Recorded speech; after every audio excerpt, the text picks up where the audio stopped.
بسم الله الرحمن الرحيم الحمد لله رب العالمين والصلاة والسلام على أشرف الأنبياء المرسلين أما بعد السلام عليكم ورحمة الله وبركاته to everyone. I hope you're all having a good fruitful Ramadan. We've got over those first few days, so hopefully everyone's got their mojo back. At least that's how I feel. The first few days usually you tend to be quite dormant and with very little energy, and then suddenly it comes in full force. So alhamdulillah, I hope everyone's enjoying the Ramadan and making the most of it. This year is a strange year as it was last year, in that we're not able to connect with the masjids. But I think the Muslim community is very resourceful and very resilient, and we found lots of innovative ways to connect back to our brothers and sisters. Zoom has been it's been fantastic, as with other programs like Teams and whatnot. It's allowed us to connect and feel that we're part of something, even though we're not physically together. And although Zoom will never replace being face to face and in person with somebody, it gives us at least some semblance of normality. So alhamdulillah, technology definitely has its places, and it just shows that human endeavor can bring us together even when otherwise we would have felt isolated. So last week we began going through the last segment of the Munfarija, and we only have half an hour or so and a bit shorter today. So it's a challenging subject to go through, simply because there's whenever you have quite a lot of text to cover, that's always difficult, because you've got to try and find a way of summarizing it and succinctly in a way that really packs as much punch and as much meaning, so you're not losing a lot of the depth of the text. So that's extremely difficult. And then there are other occasions where actually what you're looking at is not very much. So the Munfarija itself is a very short poem. It's not a particularly long poem, but it's packed with a lot of wisdom, a lot of hikmah, of which some of it was intended clearly by the language that the Shaykh uses, is intended by the Shaykh, and there's other wisdoms that you can extract from it just by really getting into that, I guess, embodying and putting your own experience in your own life into the poem. So last week we started touching on this idea of I introduced, for those people that had missed the previous sessions on the Munfarija during the first lockdown, I introduced what the Munfarija is about. And I said that I wanted to focus on kind of the hope element of it, or moving away from trying to define what tribulation and hardship is, to moving towards, okay, now that we know that we experience it, and we all do experience it, it's how do we now turn that into something, into a positive energy in some way in our lives. And I said this week I would touch on this idea of contentment and rida. So the poet says, the Shaykh says, Ibn Nahwi says, وَرِضَى بِقَضَاءِ اللَّهِ حِجًا فَعَلَى مَرْكُوزَتِهِ فَعِجِي وَإِذَا انْفَتَحَتْ أَبْوَابُ هُدَى فَعْجَلْ بِخَزَائِنِهَا وَلِجِي فَإِذَا حَاوَلْتَ نِهَايَتَهَا فَاحْذُرْ إِذْ ذَاكَ مِنَ الْعَرَجِ لِتَكُونَ مِنْهُ السُّبَّاكَ إِذَا مَا جِئْتَ إِلَى تِلْكَ الْفَرَجِ. He says, rahimahullah, he says contentment, rida, contentment with the decree of Allah subhanahu wa ta'ala, the decree of God, is the knot. So whatever difficulty you face in your life, whatever hardship you face in your life, the antidote to that, the solution to that, is to direct yourself towards Allah subhanahu wa ta'ala and to seek out contentment. In other words, make that your aim. In other words, don't make lifting hardship, lifting tribulation your aim. Make contentment with God's decree your aim. That is there's a subtle but very important difference between those two things, you see, because the first, where you're aiming to remove the hardship, is about your efforts. It's focused on what you can do or want to do, and it's focused and fixated on your sense of happiness and your sense of kind of going back to potentially a state of ghafla, a heedlessness. I mentioned last week that actually one of the I guess you can call it the wisdoms of tribulation is that it gives you laser focus. It gives you focus on the things that are important from the things that are not important. Nobody likes to go through hardship. We've all got demons that we have to tackle, and sometimes every one of us has maybe one, maybe two. Some of us have many difficulties that we're facing that maybe keep us awake at night. And for many of us, they're changing demons. You know, there's what you're dealing with today is not what you were dealing with a week ago. It's almost like sometimes people enter this perpetual cycle of hardship where they just come out of one difficulty only to find something even worse happens, and so on and so forth. And you know, these are cycles that exist, that many of us face, and perhaps all of us will face at some point in our life. So looking at it as how do you just lift the hardship is very much about your own endeavor and what you can and can't do, and it's about your support networks, and there's nothing wrong with that. But actually the higher maqam, the higher level, is about turning to Allah subhanahu wa ta'ala as the one who relieves you of hardship, and the one who gives you days of ease, and the one that gives you you know, everything that's good in your life. If not, you know, when we're in that rut where all we see is darkness, it's Allah subhanahu wa ta'ala that brings the light with it. So it's the idea of turning yourself to God, to turning yourself to contentment, is about not just trying to physically remove it, but actually looking to Allah subhanahu wa ta'ala and his intervention, and appreciating that this has some value in your life. And a small example of that, I was reflecting on this actually earlier this morning, is think about whenever, if somebody's going through some difficult ride, whatever it might be. It may be something that's within your control, it may not be. It may be something that's trivial to many of us, and it may be something that's extremely difficult for the majority of us. It doesn't matter. The point is, if you're going through something like this and something quite intense for you, ask yourself how your sleep is. How do you sleep at night? Right? Does it disrupt your sleep? Does it when everyone else is asleep and you're lying there in bed and it's dark and you're left alone with your thoughts, do you enter that dark place? Because many of us do. It's not unique to you. How is your eating and drinking like? Do you find that suddenly you just don't have the desire to eat? You don't have the desire to meet up with friends. You don't have the desire to drink. Right?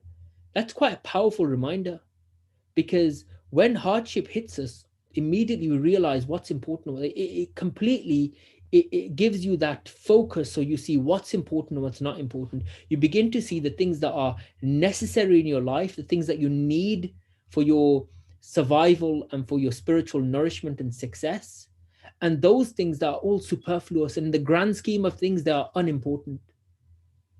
You know, like much of the food that we eat. When you're put off your food, it's not because you're starving and you need to, and this food is for survival.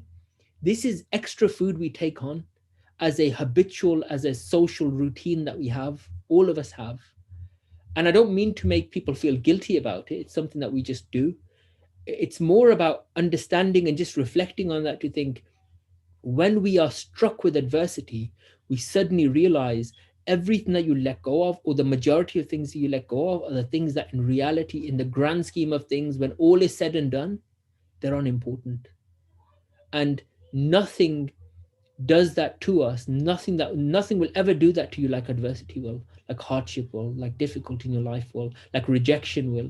All of these, what are perceived as negative things in our life, are what gives us the drive, the ambition, all of those positives are springboarded off often those times that are difficult in our life. In fact, your personality is forged more. It's like fire that forges your personality and makes you the person that you are.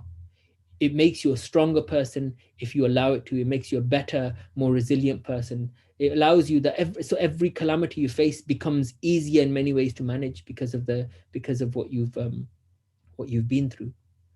So the Shaykh kind of immediately gets straight to the heart of it. He cuts through everything. He doesn't talk about patience. He doesn't talk about any of these things, which are actually ingredients to Rida. Rida is a product. It's a goal. It's not a journey. Right? You don't just become content because someone says be content. Right? You can be patient. There's ways of showing patience, But you don't just become content because you realize you should be content, because that's a mental state, right? So let's look at it like this. If you're living, if you feel like you want a bigger house, you're living in the house you're living in, there's someone across the road that has a bigger house and you want that house. When we talk about contentment as a spiritual endeavor, being content with the house you're in and not vying for that house isn't spiritual contentment. That's just making do, because probably you have to make do. When we talk about spiritual contentment, it's about no longer seeing the competition, no longer desiring that house, more. It's like, who was it that said? It was Socrates that said, he said, if you're not content with what you have, know that you'll never be content with what you want. That's real contentment. It's not about it's about understanding those wants that you have in life, and accept and going beyond that, and or rather, the haves in your life, whatever you have right now, is all that you want. The spiritual contentment is that you don't desire anything more than that. You're contented with it, right? Does that then mean that you have no aspiration in your life? No, it doesn't mean that at all. Imam Ghazali, rahimahullah, actually talks about this extensively in the Ihya Ulumuddin, which is a completely different, it's an encyclopedia of spiritual development. And in that, he dedicates, towards the end of the book, in fact, he dedicates a section to talking about this, that we often confuse, the idea of being content with where you are with the aspiration for being better. And what's the difference?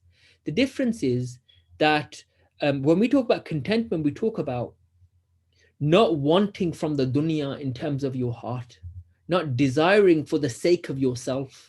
That's what contentment is. To desire for the greater good, to want for the greater good, to want for your own spiritual development is fine. This is why there's hadith on this, the importance of making dua. Why do you make dua then? You ask for something, right? So how can you ask for something if you're content with what you have? Because that's not what contentment means. Spiritual contentment is it's not desiring from the dunya more than what you have. And the highest maqam of it is that desiring even less than what you have and actually giving away what you have. That is, although that's not the goal of our discussion of contentment today, I thought I'd mention that anyway. The author says, وَرِضَى بِقَضَاءِ اللَّهِ حِجًا.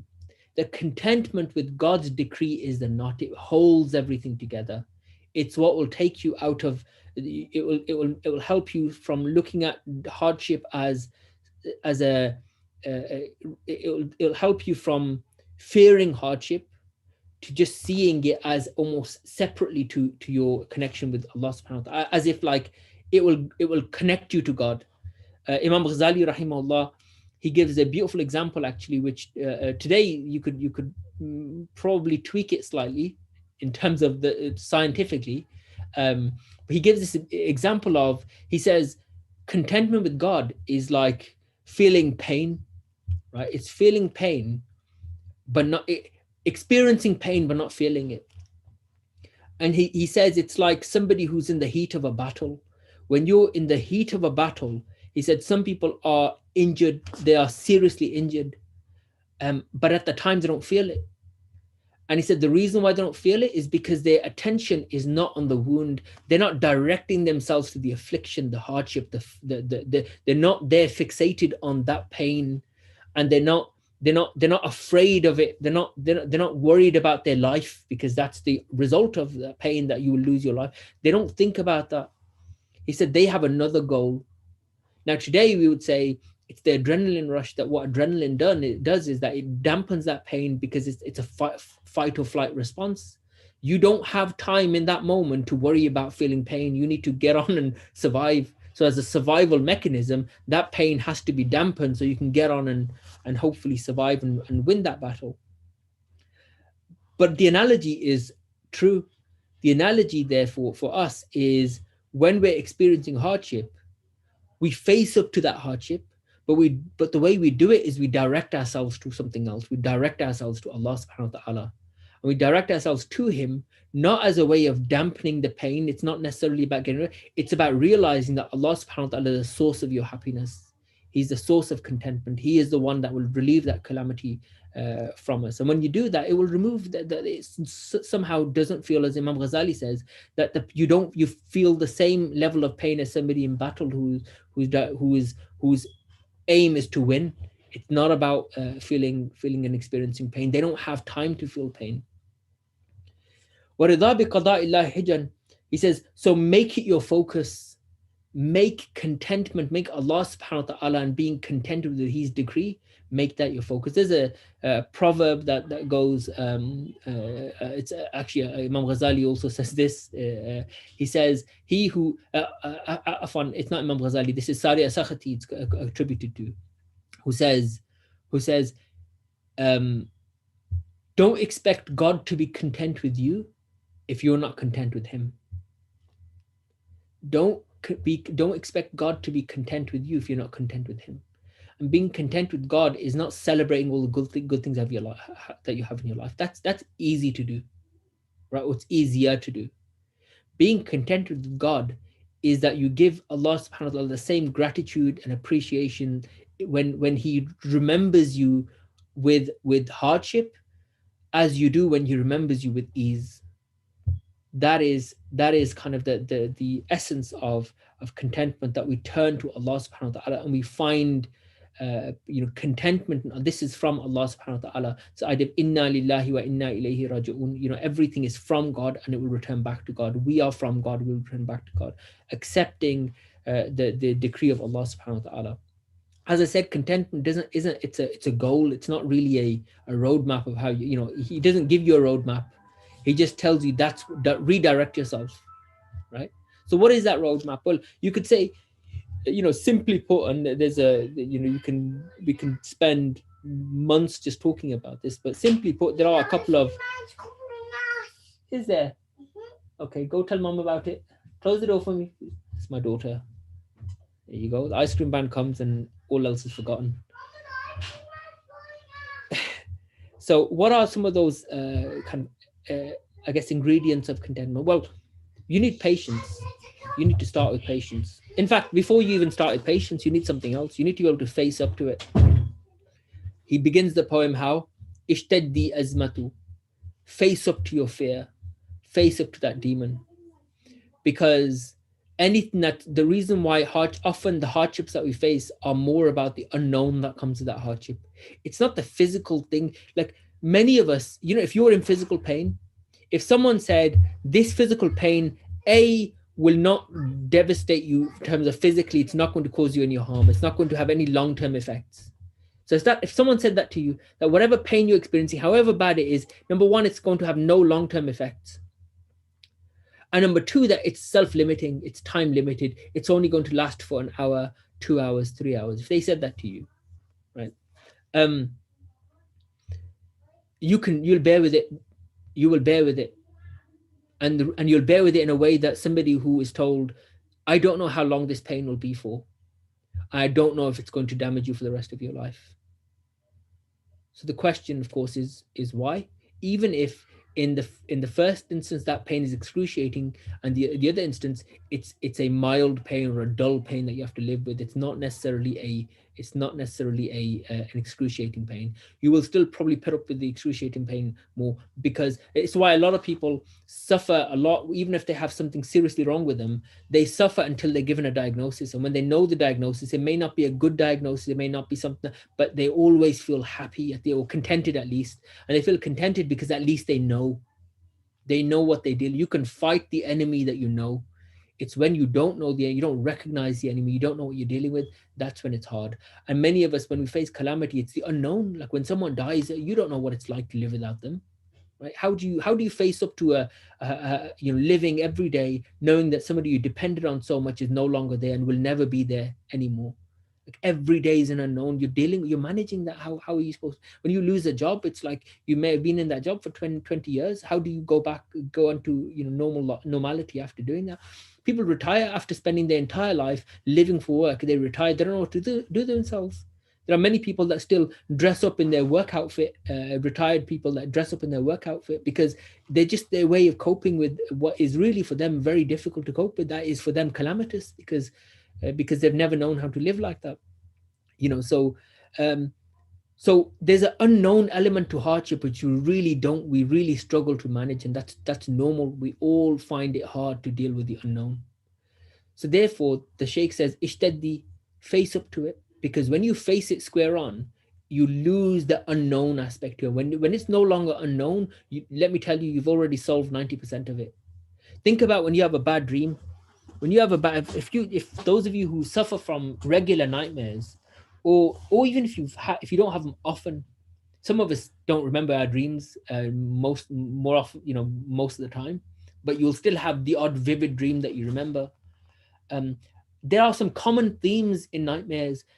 Often your whatever you're afraid of is a lot bigger than you. Your whatever you're afraid of, you're running away from it. Sometimes you're running away from it and it keeps catching up, or you're running away from it and it keeps getting bigger, or you're trying really hard to go and it's kind of slowly catching up with you. But what's interesting, you never know what it is, right? It's whatever it is that's after you. It seems quite distant, and that's the thing. Or you have this scary image, but it's quite a distant. It's like you never really focus in on what it is that you're managing, and that's your subconscious. It's your mind creating this, inside you. It's creating it. The fear comes from the unknown element of it, and actually, the way you face up to that fear is you literally face up to it. It's if you have a dream of being eaten by a big shark, just just imagine you're 3 times bigger than the shark, right? It will transform how you face up to that particular, this demon that you have in your mind. So what happens is we often fear these things and we run away from them. And what that does is it magnifies that fear. It makes it much more hard. It makes it impossible for us to cope with it, because our imagination has made it into a monster that we can't cope with. And the idea that you can just shrink it down to something manageable it's alien to us. Like, how do I do that? How do I do that? Well, you do it with your mind. Before you go to bed, you tell yourself that you're not afraid of it, and you consciously take it on, and it's no longer something you'll fear. And I'm telling you, these things do work. It helps you take control of it. These monsters represent helplessness in your life, that there's something that you're helpless about, or there's something that you're fearing in your life, or something an unknown in your life, and it transforms into something else in your dreams. And the brain is a wonderful thing that it creates these larger than life characters. They turns these things into I guess it takes the mundane of life and it transforms it into these scary images that we just don't know how to deal with. But the approach is the same, which is you face up to it and you look at it square in the face. You never look square at the face of in a dream of something that you're afraid of, and it's all, and if you do, it'll disappear, it'll dissipate. It will, in fact, you will struggle to do so, because as long as it's unknown, you'll always be afraid of it. So you take that unknown element away, and then you can manage it. So you've got to face up to it, because when you face up to it, it's no longer, it has nothing to scare you with, because I already know what you're like. I can control. I'm in control now, because I know what you're like. I know your shape. I know everything you're about. So when I know you, I can now take control. If I can't quantify you, I don't know how big you are, I'm afraid of you, I'm running away from you, you're getting bigger the more I look at you. If you have this mindset, then naturally you're never going to take it on. So you've got to face up to it. You've got to be patient, because whatever you face up to, it's not going to go away overnight. I mean, the facing up to a fear doesn't mean that the difficulty will go away. Your mindset will change, and it will mean that you'll be able to manage it better, manage it differently. But you've got to be patient. Patience is very much a part and parcel of contentment. You don't grow up content. You don't just suddenly wake up one day at the age of 18 and say, suddenly, I don't want nothing with the world. The dunya is too much for me. I'm going to be a hermit. That's not how we're brought up. And let's face it. society around us won't allow that to happen anyway. So that's a bit of a misnomer, this idea that you're suddenly just going to turn into this a monk. It's not going to happen. So instead, what you've got to do is you've got to recognize that there's a journey ahead. There's an arduous journey ahead, a journey from which you'll stumble often, you'll fall often, you'll give in often. But hopefully, with each time you give in, you become stronger, you become better, and you become more self-reflective of yourself. So patience is extremely important. You've got to be patient to bear that hardship, because as you're going through it, that's not easy. To become contented with God's decree, it requires that training of the Prophet ﷺ said beautifully, it really summed it up when he said, "As-sabru fi sadmatul ula," when a woman was crying for her lost family member. The Prophet ﷺ looked at her and said, he said, "Look, be patient. Be patient." And she said, "What do you know of patience? What do you know what I've been through?" And when she discovered it was the Prophet ﷺ, she went to his house, and he said to her, "As-sabru fi sadmatil ula," that true patience is in the first strike, in that first moment. That's when you were tested with patience. After that, you've started to come to terms with it. Then you can't exercise patience. You've lost the chance of earning that reward, of maximizing or being patient when that first hit happens, in that moment when you suddenly realize. And then as you get through that, the next phase is acceptance. Learning to accept that you can't change everything that you don't like in your life. It's just the reality of the matter. We can't change many things that we would like to change in our life.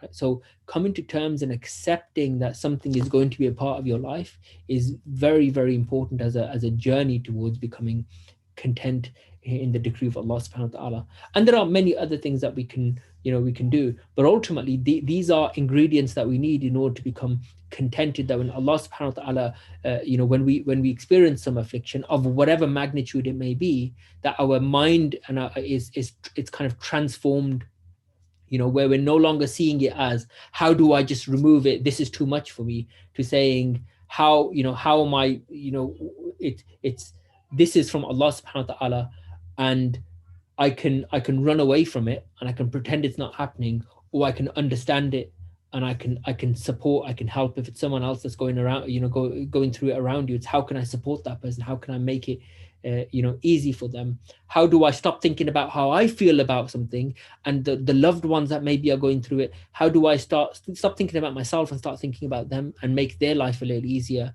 How do I become the shoulder that supports people with, rather than the shoulder that the person that's looking for a shoulder, although there's nothing wrong with that, and it's very important to do that. But how do I give that back, and how do I become a positive force in a time of great difficulty? And how do I, and then in exercising that patience and supporting others through it, you will find that you come to accept it a lot quicker. And when you come to accept it a lot quicker, then over time you begin to see the wisdom of why that happened. And I always say this as a reminder to myself, and many people I'm sure will have experienced this, that there are hardships I've experienced in my life, and I look back now at them and I think that they have forged my character. In many ways, they have forged me to be the person that I am today. I'm not saying by any stretch of the imagination I'm perfect, because I'm far from it. But I think that I'm a stronger, more resilient person because of some of those hardships that I've experienced, and I think many of you will have experienced them in the same way. And in fact, when I look back on some of those hardships, the only regret, if I could say that, the only regret I feel is how I managed those at the time, because nothing's changed except my experience of them at the time. And I think I would have been even stronger, and I think I would have been perhaps I would have benefited even more had my approach have been perhaps in some instances different, and I think all of us can relate to that. Now I just want to quickly move on, inshallah, to another point, which is the author says, he says, contentment with God's decree is the knot. So make it your focus and turn your mount towards it. Direct yourself towards Allah.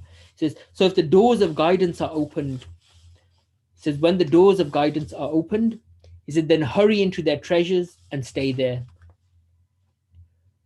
وَإِذَا انْفَتَحَتْ أَبْوَابُ هُدَى فَاعْجَلْ بِخَزَائِنِهَا وَلِجِ.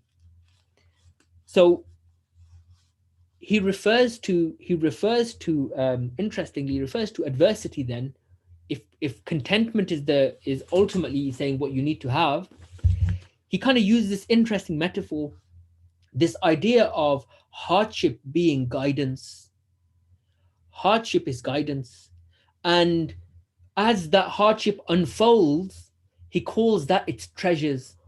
That as that hardship unfolds its treasures, he says, hasten towards it and get those, learn from that guide, take that guidance and take those treasures. وَإِذَا انْفَتَحَتْ أَبْوَابُ هُدَى فَعْجَلْ, hasten towards those treasures. Yeah, maximize what you can gain from that difficulty, as in become, that will make you a stronger person, that will spiritually put you in a better place, even though it's hard at the time when you're facing it. لتكون, he says, فإذا حاولت نهايتها فاحذر إذاك من العرج. He said, instead, if you spend all of your energy into just removing the hardship, all your focus on how do I get rid of this, this is too much for me. In other words, the fear kind of clams you up and you can't cope with it, and you instead think, I'll just make it go away. Well, it might not go away. In fact, the likelihood is it won't go away. Many of these things do not. Whatever the difficulty is, if it's powerful enough for you to consider it as a hardship, then it's not something that'll just disappear overnight without any intervention, right? So he says, if you rush to just getting rid of it, he said, know that this is deviation. Know that this is deviation. How? Because what you're then doing is you're saying, oh Allah, when you give me good things in my life, I want to hold on to them and I want to thank you for them. And you recognize how precious they are. And you thank Allah subhanahu wa ta'ala constantly for them, hopefully. And you learn and you benefit from them and you spread the joy of whatever you have. But when God gives you something that is what feels like an adversity, you reject it. And not only do you reject it, you can't even face up to it. You run from it and you kind of pretend it didn't happen, as if somehow it will just be transformed into ease again. He says, this is deviation. The same God gives this to you. He gives to you. So turn to Allah subhanahu wa ta'ala and connect to him through hardship and through ease. And through that, Allah subhanahu wa ta'ala will give you reward. He says, لِتَكُونَ مِنْهُ السُّبَّاكِ. He says, so that you become of those people who are subbak, that are hastening. They're the foremost, the first people that step forward and say, how do I face this? And how do I deal with this? إِذَا مَا جِئْتَ إِلَىٰ تِلْكَ الْفَرَجِ. He says, because when you do that, when you face up to that, I may use the analogy of a mountain. He says, when you rather than looking at the mountain thinking, how am I going to cope with this, you go up that mountain and you say, where is the peak? He says, when you do that, if you're the first to go up there, you're the first to realize that on the other end is salvation, faraj, this idea of overcoming it. The quicker you face it, the quicker you overcome it. فَهُنَاكَ الْعَيْشُ وَبَهْجَتُهُ فَلِمُبْتَهِجٍ وَلِمُنْتَهِجِ. He says, because this is where success lies. If you want to know how to overcome hardship, he says, just for the next time you face any hardship, even at a small scale, really direct yourself to it. Let me give you a really simple example that I think many of us can relate to. If we've been to school, we can relate to this. And if you're one of those very diligent people, you probably can't relate to it, inshallah. And I'll stop there. If there are any questions, this is the time to put the questions up, inshallah, and I'll see if I can answer one or two. Just think back to that time when you had exams, right? And I remember when I had exams, it was when the date was given, it was you just didn't want it to happen. And then you kind of come up with some plan in your head of how you're going to pass those exams. And sure enough, you know, in my case at least, the revision was the last thing that that I was going to do. So what do you do instead? Just think about this. Just think about this mentality for a second. What do? Not only do we not revise for the exams, we find other things to be more important or interesting. We do whatever it takes to avoid the exam. These days, I'm sure now that we have YouTube, like you'll scroll through TikTok and YouTube and Instagram through mindless videos just to avoid something important that needs to be done. Right? We come up with the most innovative ways to avoid the whatever difficulty is that we need to face. Not only do we do that, but we do it and this is amazing. It's like almost like a survival mechanism that we have. We've almost harnessed the fight or flight mechanism, and we misused it, in that not only do we ignore the elephant in the room, right? Not only do um, we kind of know about it at a semi-conscious level. We're semi-cognizant of the fact that we are doing this. I'm scrolling through cat videos to avoid doing what I'm supposed to be doing.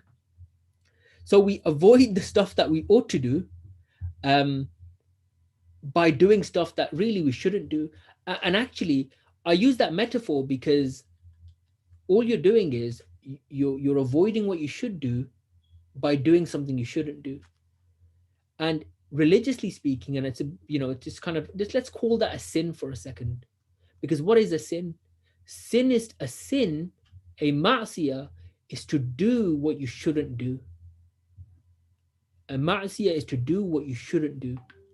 And in doing that, what's happening is you're directing yourself away from what you should do. You direct yourself away from what you should be doing. So in some sense, the sin of not revising for our exams is we find ways, innovative ways of avoiding it. And when you're scrolling through those cat videos, you know that you're not enjoying it really. I mean, you kind of enjoy it, but really it's so momentary. It's like there's a funny cat or there's something interesting, but it's the moment you flick past it, it's like depression hits again. I've got to hit, I've got my exam to revise. Ooh, another cat video, and so on. It's so fragile, and yet that's enough. We're willing to cope with the pain of and the fragility of that of that moment, because we see it as it's better to do that than to face up to the problem, right?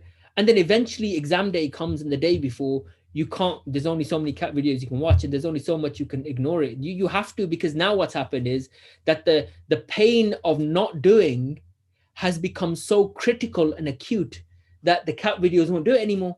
So now you have to turn to it, and you have to do the revision. And then what we do is we put all of our effort into revision, whatever we can. And then what we do is we justify, if only I had more time, I'd be able to, I'd do better. And you turn to the exam and you do the exam or the assignment or whatever it is. And then during it, you kind of have a moment where you think, this exam wasn't that hard. I mean, if I had another day, I would have passed it easily. If I had 3 days, if I had started on 7 days ago or 2 weeks ago, when the moment when I had that choice to make, cat videos or exam revision, had I have chosen exam revision, I would have passed this with flying colors, right? But again, at a semi-conscious level, you know that it's just an excuse. It's just an excuse. It's a way of self-preservation.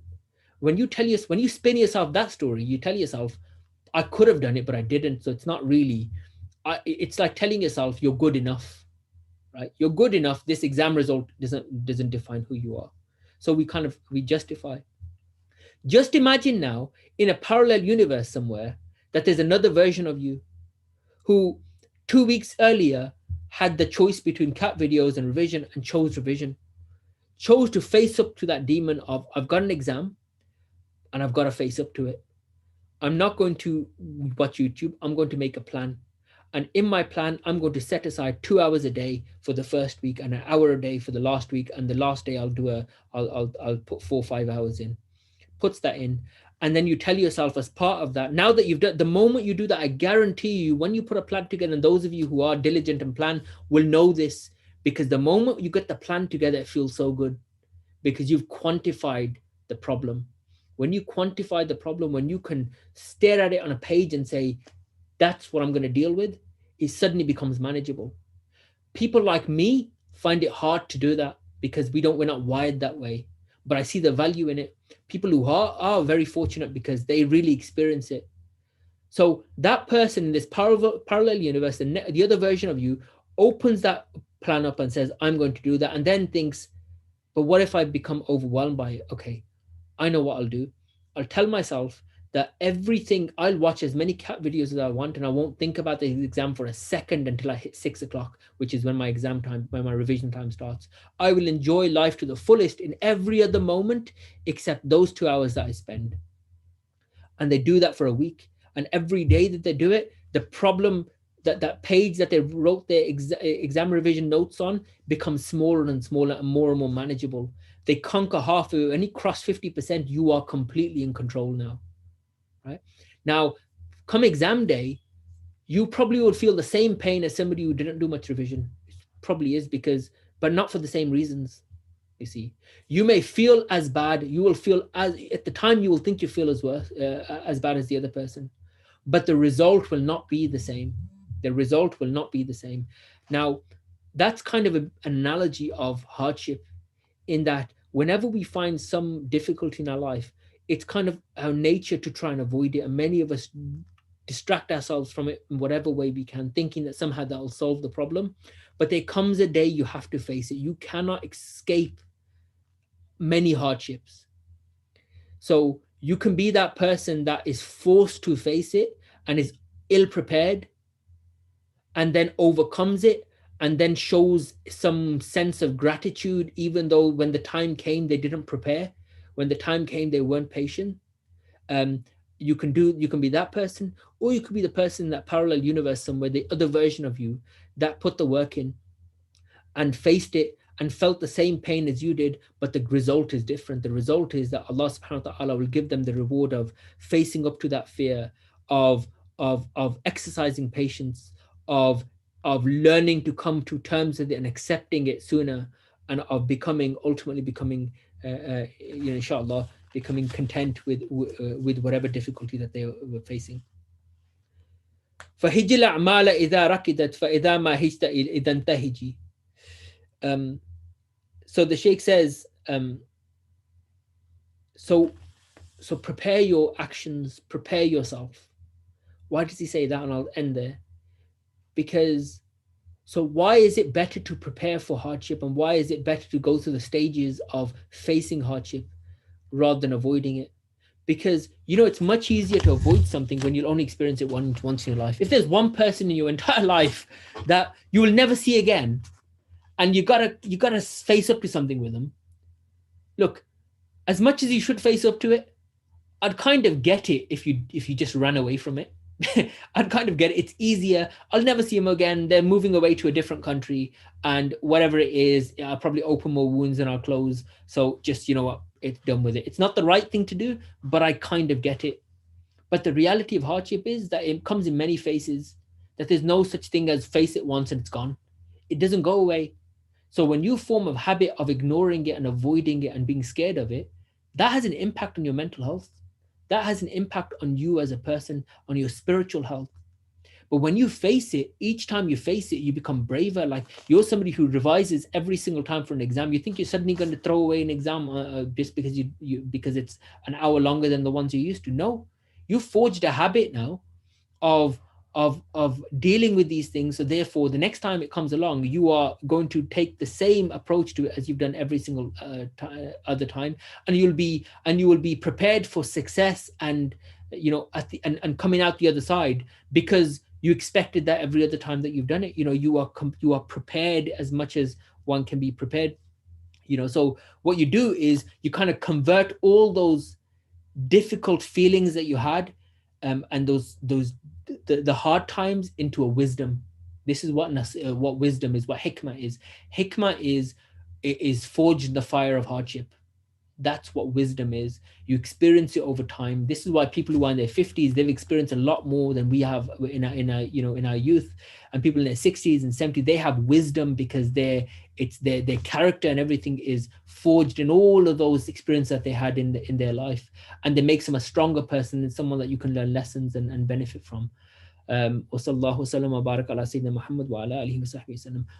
I don't see any questions, inshallah, so I'll give it another minute. If there's a question, I'll take it. Otherwise, I will stop there, and we will continue next week, inshallah, where the Sheikh speaks about the Quran, and how, what are the ways that we can kind of develop our relationship with Allah subhanahu wa ta'ala.